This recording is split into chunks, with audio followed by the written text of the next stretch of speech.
Assalamualaikum warahmatullahi wabarakatuh Ustaz. Waalaikumsalam warahmatullahi wabarakatuh. Bagaimana hukumnya asuransi jiwa di bank syariah, boleh atau tidak? Asuransi hukumnya ada dua.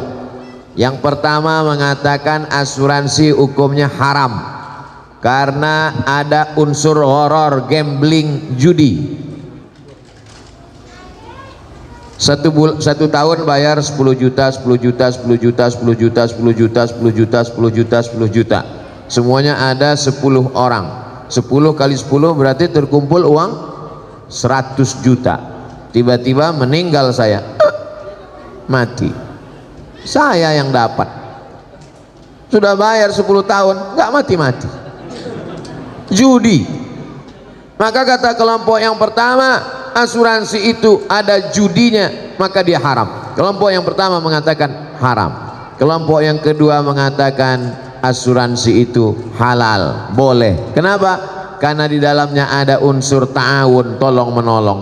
Saya susah, nggak ada uang, maka dengan adanya uang iuran 10 juta 10 juta saya menjadi tertolong. Baik asuransi jiwa, asuransi kesehatan maupun asuransi kendaraan, keselamatan di jalan raya. Maka ada dua pendapat. Begitu kata Syekh Ali Jum'ah dalam kitab Fatawa Mu'asirah, fatwa kontemporer. Silakan pilih antara dua ini, karena asuransi tak ada zaman Nabi. Saya milih judi Pak Ustadz, kalau begitu haram. Saya milih tolong menolong Pak Ustadz, kalau begitu boleh, silakan. Tapi konsisten. Jangan ketika nggak dapat dibilang haram, pas dapat halam. Nah, Ustadz sendiri, saya tidak pakai asuransi jiwa, saya tidak pakai asuransi kesehatan, saya tidak pakai asuransi kendaraan. Terus pernah tabrakan? Sering. Karena saya menganggap itu bagian dari judi. Tapi saya tak menyalahkan. Apalagi di sini ada tulisannya asuransi syariah. Nanti kalau ada sales yang datang ke perumahan Bapak Ibu mengatakan silakan daftar asuransi syariah, tanya mana fatwa dari DSN, Dewan Syariah Nasional. Air minum ini tidak boleh diminum sebelum ada label halal. Ini ada Pak Ustadz? Ada halalnya. Mereknya Sahabat. Sahabat apa? Sahabat UAS. Kalau minuman makanan kita mesti tahu ada label halalnya, bukan label Pak Ustadz, label. Terserahlah mau label mau label. Kalau mesti ada label halalnya, maka kalau yang sifatnya ekonomi tidak dikeluarkan oleh Komisi Fatwa, tapi dikemukakan oleh DSN, Dewan Syariah Nasional. Maka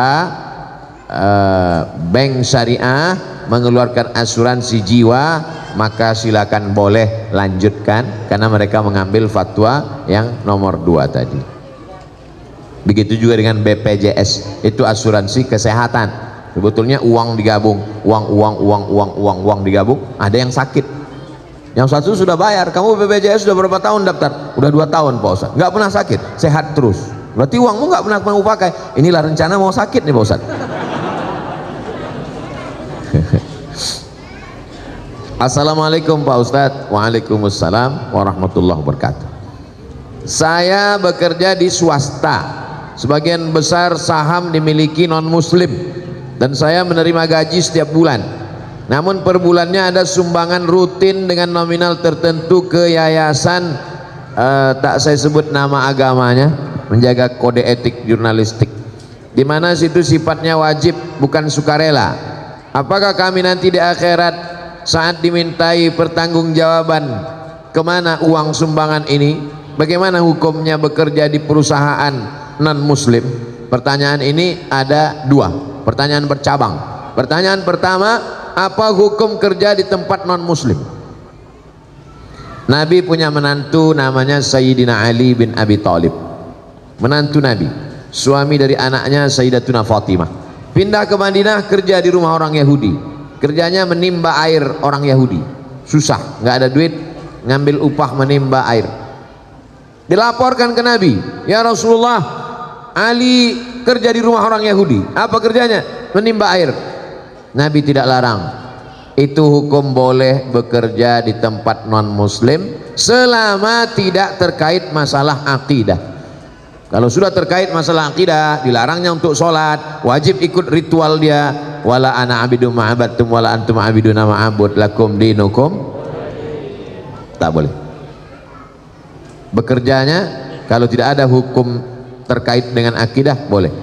Yang masalah nomor 2 adalah nyumbang. Setiap uang yang keluar dari kita akan ditanya an malihi, harta yang kau keluarkan akan ditanya min ainak tasabahu, dapatnya dari mana, wa fima anfaqahu, dipakai untuk apa. Kalau umur pertanyaannya 1, umur kemana kau habiskan. Kalau ilmu pertanyaannya 1, sudahkah kau amalkan. Kalau badan pertanyaannya 1, sudah kau pakai untuk apa kaki dan tangan, mata, telinga, lidahmu. Tapi kalau harta pertanyaannya 2, dapatnya dari mana, dipakai untuk apa. Dapatnya dari mana? Halal, kerja. Tapi dipakai untuk apa? Jangan-jangan dipakai untuk program keagamaan. Tapi Pak Ustadz, saya kerja di situ, pemegang sahamnya mereka. Kalau saya keluar dari sini, nanti saya tidak. Kalau ada tempat kerja lain yang kira-kira selamat daripada nyumbang untuk program agama, boleh. Tapi kalau tidak ada lain, pilihannya 2, mati dengan kerja ini. Pilih mana? Jangan pilih mati, nggak boleh. Silakan kerja. Mudah-mudahan uang itu dipakainya untuk sosial, bukan untuk penyebaran agama, insya Allah. Tapi kalau masih ada alternatif lain, hanya beda-beda sekian gajinya, ini lebih rendah tapi selamat dari nyumbang untuk program akidah orang lain, maka pilih. Syukur-syukur dia mau. Boleh nggak Pak, saya orang Islam, uangnya dipakai untuk Masjid Darul Falah. Boleh, silakan kata dia. Silakan pakai untuk Darul Falah, tapi bulan depan kau nggak di sini lagi. Oh, bahaya Pak Ustadz. Nah, itu hukum darurat membolehkan yang terlarang. Ad-darurat tubihul mahzurat. Demikian, wallahu a'lam bishawab.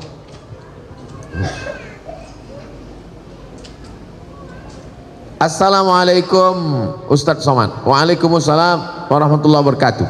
Kalau punya hutang sholat bertahun-tahun, bisa nggak dibayar ketika sholat rawatib? Tidak, 1, dan tidak boleh mengerjakan sholat sunat. Pertanyaannya 2, bercabang juga. Dulu akil baliknya umur 10 tahun. Umur 10 tahun akil balik, mulai wajib sholat. Lalu dia tidak sholat, dia belum hijrah, nggak ngaji. Lalu kemudian sekarang baru dia sholat. Saya baru sholat Pak Ustadz. Kapan? Subuh tadi. Umur berapa sekarang? 40. Berarti 30 tahun tidak sholat. Maka sholat-sholat yang lama selama 30 tahun itu dia qadha. Qadha artinya ganti. Qadha bukan tempat cuci tangan, itu qadha. Di qadha, yang lalu-lalu di qadha. Sekarang teknis mengqadhanya bagaimana? Selesai satu sholat langsung qadha. Habis maghrib nanti langsung qadha. Maghrib yang pertama dengan imam itu namanya ada. Usolli fardal maghribi 3 raka'atin adaan. Setelah maghrib dia qadha. Usolli fardal maghribi 3 raka'atin qadaan. Salat. Habis isya juga dia qadha. Berapa lama? Selama salat itu dia tinggalkan. 30 tahun Pak Ustaz. Di qadha 2022, lunas 2052. Kalau meninggal 2040, alhamdulillah bonus. Pemutihan. Saya nggak percaya nih sama Ustadz Somad ini. Mana dalil qadha? Dalil qadha tulis aja di Google. Yang nulis tentang qadha kawan saya, sahabat saya. Buat salat qadha Ustadz Sarwat. Ustadz Sarwat. Beliau punya rumah fikih. Qadha salat yang terlewat Ustadz Ahmad Sarwat LCMA. www.rumahfikih.com. 4 mazhab mewajibkan qadha. Tapi jangan gara-gara ini besok bapak cuti 1 bulan mengqadha 3 tahun. Teknis qadha sama seperti sholat biasa. Habis sholat subuh dengan imam 2 rakaat, habis itu qadha. Tapi jangan di masjid, di rumah, karena tidak ada ba'diyah subuh. Khawatirnya kalau dibuat di Darul Falah, selesai sholat jamaah berbisik, aliran sesat. Oke, setelah jelas tentang qadha, habis selesai qadha, apakah boleh ba'diyah? Boleh. Sebagaimana boleh ba'diyah setelah sholat jenazah. Ada jenazah masuk, lalu kemudian ayo jenazahnya disolatkan. Apakah setelah sholat jenazah masih boleh ba'diyah? Ya. Kenapa lebih didahulukan sholat jenazah? Karena ba'diyah waktunya panjang, sedangkan sholat jenazah lebih cepat, lebih baik. Jadi kalau ada orang meninggal pagi, jangan sampai besok pagi baru dikebumikan. Paling bagus hari itu juga. Boleh orang dimakamkan malam, boleh. Boleh dikuburkan malam. Nah ini kalau bisa jangan sampai tunggu besok pagi, karena jenazah itu kalau sudah 24 jam mulai dia berubah, karena usus mulai membusuk dan lain sebagainya. Apalagi kalau ada dia kena penyakit menular, mulai mengeluarkan bakteri, nanti orang yang memandikan tamu yang melayat. Ini menyadarkan kita, rumah-rumah kita yang beli kita, pakai duit kita, tapi kalau kita sudah mati, tidak ada sejengkal pun di rumah itu yang mau menerima kita. Kita hanya setumpuk daging busuk yang akan menjadi santapan cacing tanah. Bersedekahlah untuk Masjid Darul Falah. Silakan transfer ke nomor berikut ini. Itu tadi tentang qadha salat. Tidak boleh mengerjakan salat sunat, tetap boleh salat sunat. Orang yang belum selesai qadhanya tetap salat sunat duha, tetap salat sunat tahajud, tetap salat sunat qabliyah dan ba'diyah. Jangan nanti kamu nggak salat sunat, saya masih banyak utang. Enggak, tetap salat sunat. Assalamualaikum warahmatullahi wabarakatuh. Ustaz. Waalaikumsalam warahmatullahi wabarakatuh. Apabila orang tua kita melakukan kesalahan, bagaimana cara kita menasehatinya? Orang tua tidak bisa dinasehati, karena orang tua tidak pernah melihat kita sebagai orang besar. Di mata orang tua, kita tetaplah anak kecil yang baru pandai berjalan. Jadi kalau kita ceramahi orang tua, dia bukan dengar, dia melihat kita sebagai lucu. Aku lucu ngelihat ente, anak kecil kok pandai ngomong, kata dia. Jadi kalau kita mau ngasih tahu orang tua, pakai lidah orang lain. Kalau di tengah keluarga ada orang yang lebih tua yang dia hormati, melalui lidah dia. Kalau dia punya ada ustadz yang dia dengar, kiai, kalau dia hormat kepada Habib, pakai lisan, pinjam. Ustadz Somad, ya, ibu saya senang dengar ceramah ustadz, tapi dia masih suka ceritakan aib orang. Kira-kira kalau ustadz yang ngomong nanti dia dengar, kalau saya ngomong dia marah. Ustadz mau nggak nanti di masjid judul ceramahnya sampaikan bahaya bicara aib orang lain? Oh boleh, bahaya bicara aib orang lain. Selesai pengajian datang ibunya, Ustadz tadi dibisiki anak saya ya. Saya termasuk ustadz yang ceramahnya nggak bisa dipesan. Saya menyampaikan apa yang saya mau. Saya tidak mau menyindir-nyindir orang melalui pengajian. Jadi kalau ada orang tuanya tidak sholat, jumpakan saya jumpa, Pak, bapak sudah tua, nanti bapak kalau mati tempat bapak neraka jahanam, cepat-cepat sholat. Saya kalau diundang ke kantor, dipesan, Ustadz ceramah tolong jangan singgung-singgung masalah jilbab, karena istri kepala dinas belum berjilbab. Nah, saya bahas itu, yang tidak pakai jilbab neraka jahanam tempat. Makanya banyak tempat ceramah wal awwal wal akhir, itu yang pertama dan terakhir. Saya tak pandai menyindir-nyindir orang melalui ceramah. Saya mau ngomongnya langsung to the point. Nah, jadi pakai orang lain, karena orang tua tidak pernah menganggap kita besar dalam pandangan dia. Kadang anak-anak muda ini kalau udah ikut pengajian, pulang-pulang mau menceramahi orang tua. Pulang ceramah pengajian, panggil orang tua, papa sini, mama, ya ayyuhalladzina amanu. Oh nggak bisa begitu. Dia lebih banyak makan asam garam dari kita, karena banyak makan asam garam itulah maka darah tingginya kuat. Assalamualaikum Ustaz. Waalaikumsalam. Bagaimana sikap kepada saudara yang murtad? La yahillu damu mri'im muslim illa bi ihda salas. Tidak halal darah orang muslim ditumpahkan kecuali dia melakukan 3. Siapa yang melakukan 3 maka boleh dipancung kepalanya, mati. Yang pertama, an-nafsu bin nafsi, pembunuh. Dalam Islam pembunuh tidak dihukum penjara tapi hukum pancung. Yang kedua, as-sayyibuz zani, sudah menikah, punya istri, punya suami tapi berzina, maka juga dihukum mati, ditanam setengah badannya, dilempar batu pakai mati sampai mati. Yang ketiga, at-tariku lidinihi al-mufariqu lil jamaah, orang yang murtad meninggalkan agama Islam maka dianggap pengkhianat, maka dia dihukum mati, hukum pancung menurut hukum Islam. Tapi kita tidak pakai hukum itu, kita pakai hukum konvensional. Apalagi liberal sekuler bebas, orang gonta-ganti agama seperti ganti sendal, seperti ganti baju. Pakai baju ini tipis kedinginan, pakai baju tebal. Pakai baju tebal kepanasan, pakai baju tipis. Enak saja. Bahkan di podcast orang murtad enak aja ngomong, seenaknya menghina agama, tak bisa ditegakkan. Jadi bagaimana sikap kita sebagai keluarga? Jangan putuskan, karena kalau putus dia semakin nyasar, semakin jauh. Kalau masih ada nomor handphonenya, tetap tiap hari kau mesti balik kepada Islam. Wa may yartadda minkum an dinihi, siapa yang murtad dari agama Allah maka dipancung kepalanya. Lalu kemudian mesti dikasih tahu, kau nanti kalau mati tidak diterima Allah. Wa may yabtaghi ghairal islami dina, siapa yang mencari agama selain Islam, falan yuqbala minhu, maka dia tidak akan diterima Allah. Wa huwa fil akhirati minal khasirin, di akhirat termasuk orang rugi karena masuk neraka khalidina fiha abada, kekal selamanya. Jangan pernah berhenti mengajak dia untuk balik ke agama Islam sampai akhirnya dia mati. 2 kemungkinan, kita capek lalu dia mati, atau kita lelah kita mati duluan.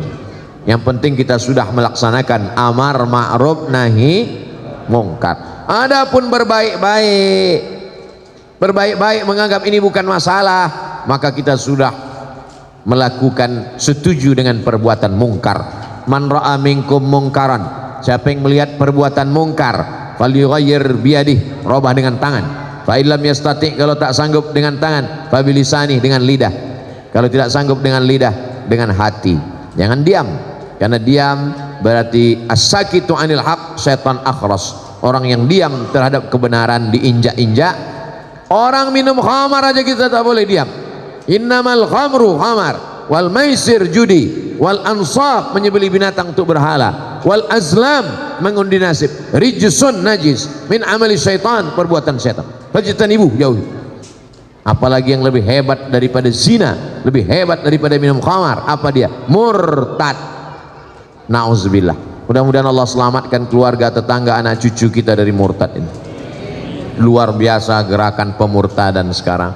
Dinikahi, pura-pura masuk Islam, setelah punya anak dia ancam, kalau kamu mau tetap suami saya, ikut agama saya.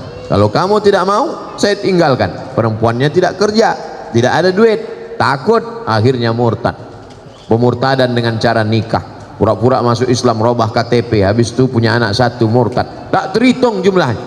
Makanya anak-anak ibu kalau pacaran, lihat dulu agamanya.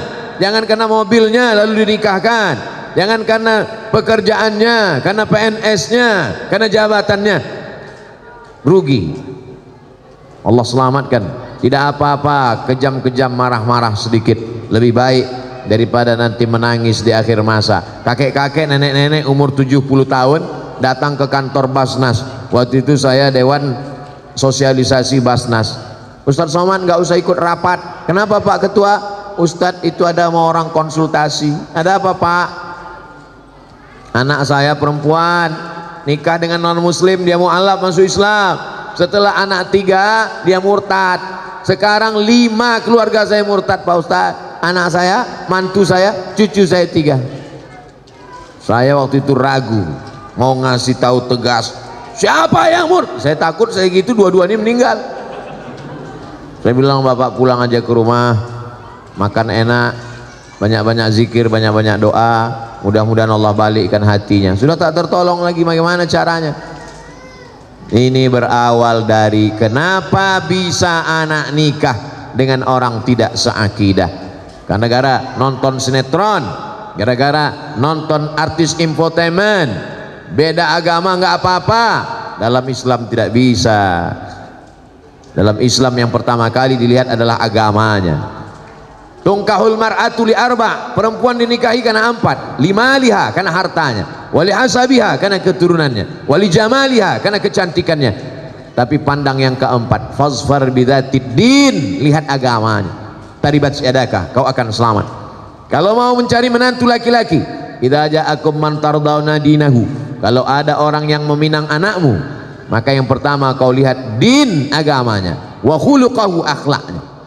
Ini mentang-mentang ada orang minang anak, begitu dibuka gorden dilihat mantu mobil baru, oh ini dia sesuai dengan istikharahku tadi malam, istikharah cinta, oh inilah calon mantu kita. Padahal suaminya udah ngasih tahu, ojo ke susu bu, inilah dia. Ternyata setelah dinikahi seminggu murtad dia, dunia tak dapat, akhirat tak dapat, menangis anak pulang meleleh air mata. Mama, kenapa?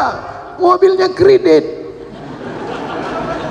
Dunia tak dapat, akhirat melayang. Nauzubillah. Mesti tanya-tanya, mesti resek, mesti cerewet demi keselamatan anak. Yang sudah terjadi apa boleh buat, nasi sudah jadi tai ayam. Orang sudah murtad, ibu cerita bubur juga lagi.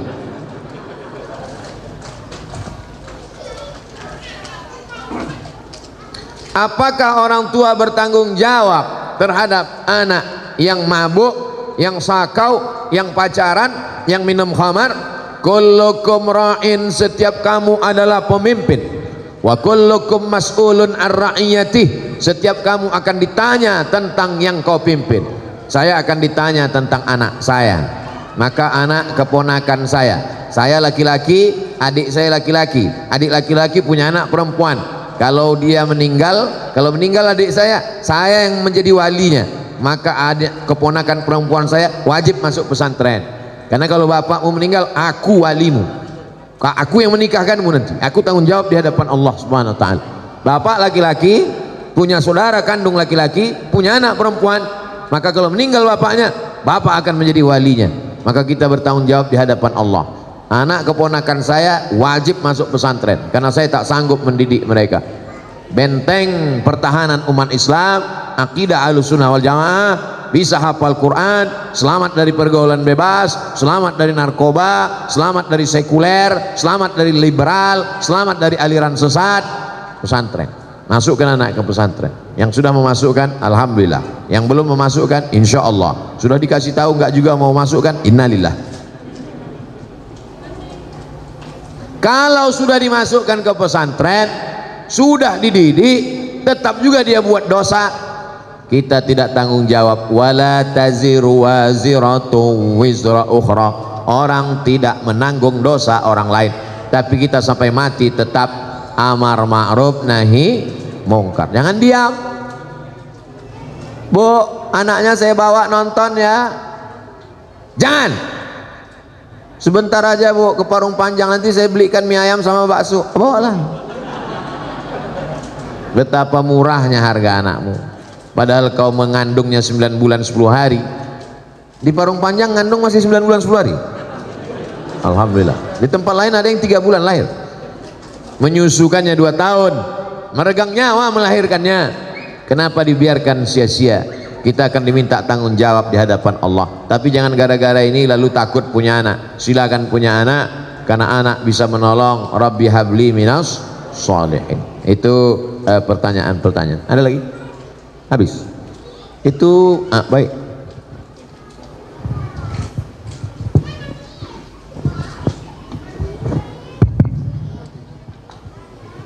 Assalamualaikum Ustadz Abdul Somad. Pertama-tama saya meminta tausiah ini diijazahkan, khususan buat saya, umumnya buat jamaah ini, untuk diambil ilmunya Ustadz. Terus yang saya mau tanyakan gini Ustadz, kita ini tinggal kan di lingkungan itu sangat heterogen Pak Ustadz, multi agama lah di sini banyak ya. Ini pertanyaan pribadi gitu. Saya itu tinggal benar-benar kanan kiri nempel tembok, itu Nasoro. Niat saya bukan takabur, saya pengen mungkin ini ibadah saya gitu. Saya pengen memperlihatkan adab sama akhlak orang muslim tuh seperti ini gitu. Jadi biar tidak termakan ya sekarang metaverse ya.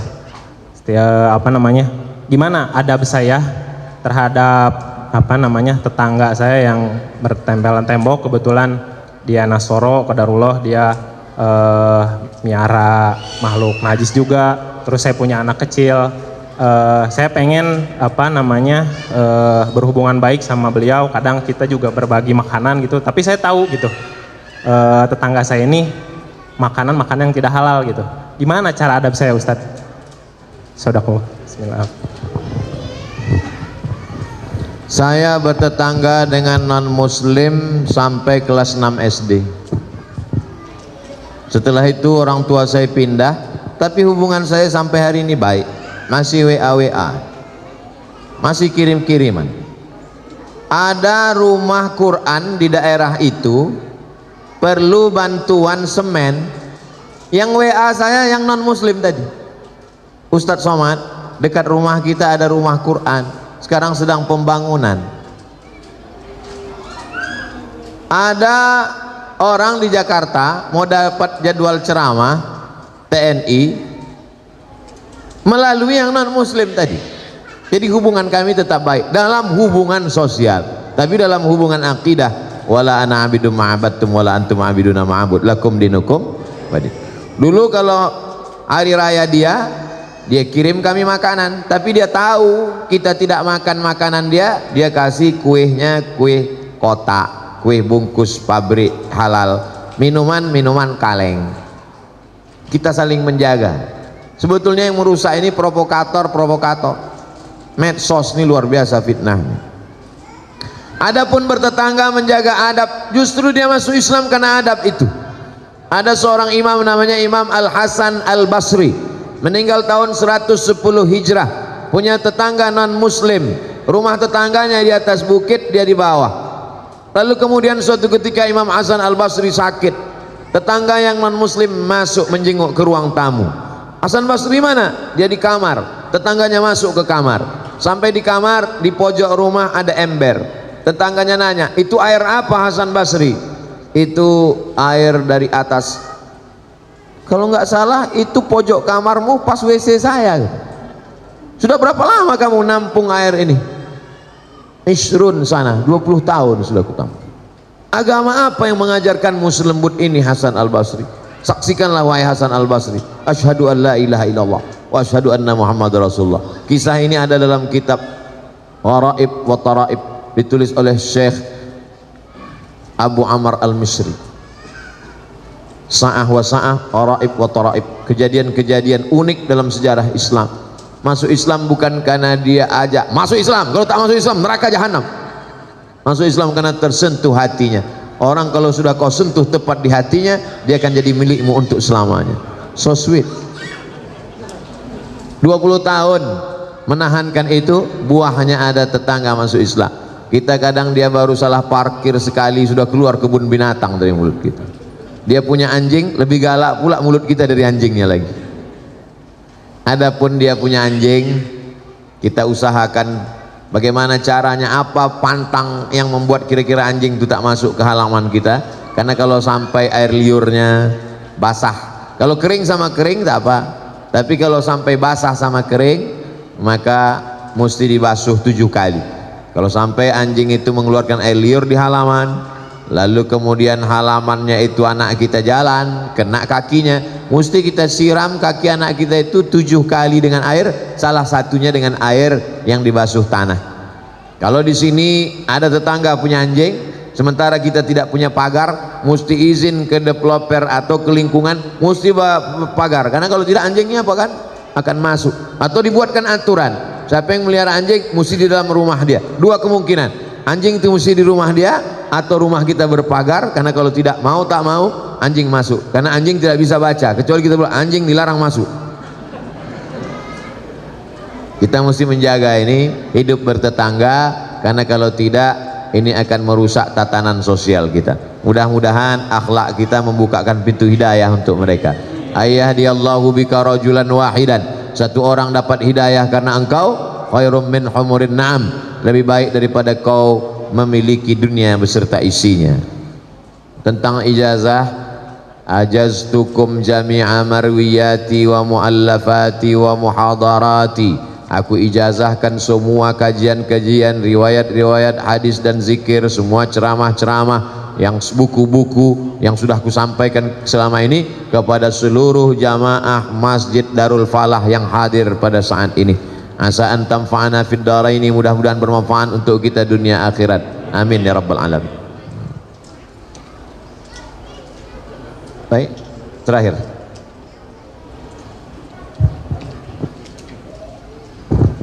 Assalamualaikum warahmatullahi wabarakatuh. Waalaikumsalam warahmatullahi. Mohon maaf, insya Allah ini terakhir Ustaz.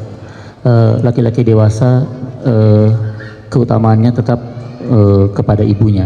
Bahkan ada riwayat ketika seorang lelaki ingin berjihad, tapi di rumahnya masih ada ibu yang harus dirawat, Rasul menyuruh dia untuk pergi ke merawat ibunya dibandingkan untuk berjihad. Artinya keutamaan ibu sangat luar biasa dipandang oleh Islam. Pertanyaannya adalah, ketika misalnya saya menginap di rumah ibu saya pada saat sholat subuh, ada keinginan saya untuk sholat di masjid, tapi ibu saya sangat ingin sekali bermakmum berjamaah dengan saya di rumah. Mana yang lebih utama? Saya tetap jalan ke masjid atau saya menyenangkan hati ibu saya untuk berjamaah di rumah? Terima kasih. Allahu a'lam bishawab. Assalamualaikum warahmatullahi wabarakatuh. Waalaikumsalam warahmatullahi wabarakatuh. Datang seorang laki-laki menjumpai Nabi Muhammad sallallahu alaihi wasallam. Ya Rasulullah, izinkan aku perang jihad fisabilillah, aku mau mati syahid. Kata Nabi, alaka min ummin, ibumu masih hidup? Ya, ada di rumah. Ilzam rijlaiha fasammal jannah, kau urus tapak kakinya, kau dapati surga di sana. Kalau telapak kakinya kau urus, kau dapat surga. Apalagi kalau kau urus kepalanya, tangannya, badannya, makannya, pakaiannya. Yang masih punya ibu, bersyukurlah. Kalau ibunya sudah meninggal, bersedekah. Saat ummi matat, emakku sudah mati ya Rasulullah, afa tasaddaqu anha, kalau aku bersedekah apakah pahalanya sampai untuk almarhumah? Kata Nabi, sampai. Ayu sadaqatu afdal, sedekah apa yang paling afdal? Saqyul ma, memberikan air minum. Bapak ibu yang sanggup belikan air minum kotak, sedekahkan untuk pengajian. Yang tak sanggup, buatkan sumur bor. Oh, lebih mahal Pak Ustadz. Rame-rame, satu sumur bor 2 juta, iuran dengan keluarga di pondok pesantren, mengalir pahalanya. Bagaimana kalau ibu di rumah, nginap di rumah ibu, ibunya mau sholat subuh berjamaah, sementara anaknya mau sholat subuh ke masjid? Menurut mazhab Hambali, sholat subuh berjamaah, sholat berjamaah ke masjid hukumnya wajib. Berbakti kepada orang tua juga wajib. Kalau ketemu dua yang wajib, bagaimana? Lihat, di rumah itu ada tak orang lain. Kalau di rumah itu anaknya 10, perempuan 9, 1 laki-laki, maka dia tetap pergi ke masjid. Maka nanti setelah pulang ke masjid, dia tetap berbakti kepada ibunya. Tapi kalau dia anak tunggal satu-satunya, tak ada pembantu dan siapapun juga dalam rumah itu, kalau dia pergi dikhawatirkan terjadi sesuatu, maka yang wajib ini lebih dikedepankan daripada dia pergi ke masjid. Menurut mazhab Syafi'i, sholat berjamaah ke masjid fardu kifayah. Menurut mazhab Maliki, sholat ke masjid adalah sunnat muakkad. Andai bertemu dua yang wajib, maka dilihat mana yang lebih kuat di antara keduanya. Kalau anak tunggal sendirian, tak ada orang lain yang menjaga, maka wajib kau bersama ibumu, karena dikhawatirkan akan terjadi sesuatu. Sedangkan di masjid sholat berjamaah tetap ada imam dan makmum, sehingga sholat tetap terlaksana. Kalau sampai Masjid Darul Falah ini kosong, tidak ada orang sholat berjamaah, satu perumahan ini istahwadat alaihimus syayatin, satu perumahan ini diganggu setan. RT-nya kesetanan, RW-nya kesetanan, masyarakatnya kesetanan. Insya Allah kita sholat berjamaah di masjid. Amin ya rabbal alamin. Untuk segala kebaikan, mudah-mudahan kita semuanya istiqomah, menjadi lebih baik daripada sebelumnya. Yang sakit-sakit diangkat penyakitnya, yang terlilit hutang ditolong lepas dari riba, anaknya menjadi anak yang soleh dan solehah, keluarganya sakinah mawaddah warahmah. Ala hazihin niyah. Al-Fatihah. A'udzubillahi minasyaitonir rajim. Bismillahirrahmanirrahim. Alhamdulillahi rabbil alamin. Arrahmanir rahim. Maliki yaumiddin. Iyyaka na'budu wa iyyaka nasta'in. Ihdinas siratal mustaqim. Siratal ladzina an'amta 'alaihim ghairil maghdubi 'alaihim waladdallin. Amin.